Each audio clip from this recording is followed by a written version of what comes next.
The parable of the workers in the vineyard. Matthew 20, verses 1 through 16. For the kingdom of heaven is like a landowner who went out early in the morning to hire workers for his vineyard. He agreed to pay them a denarius for the day and sent them into his vineyard.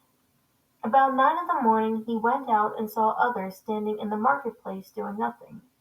He told them, "You also go and work in my vineyard, and I will pay you whatever is right." So they went. He went out again about noon and about 3 in the afternoon, and did the same thing. About 5 in the afternoon he went out and found others still standing around. He asked them, "Why have you been standing here all day long doing nothing?" "Because no one has hired us," they answered. He said to them, "You also go and work in my vineyard."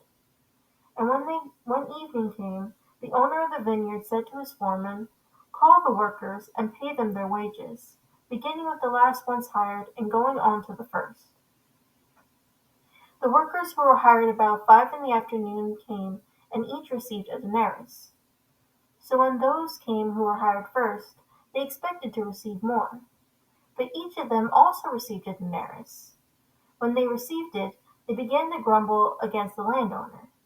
"These who were hired last worked only 1 hour," they said, "and you have made them equal to us who have borne the burden of the work and the heat of the day."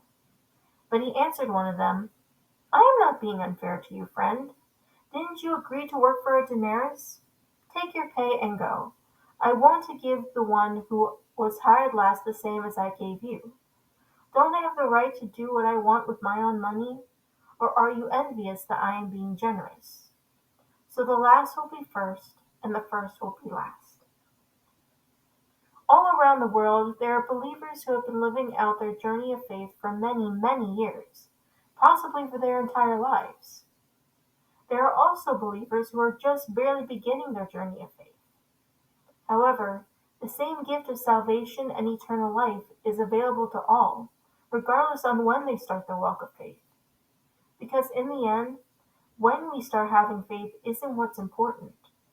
What's important is that we stand firm in our faith until the very end.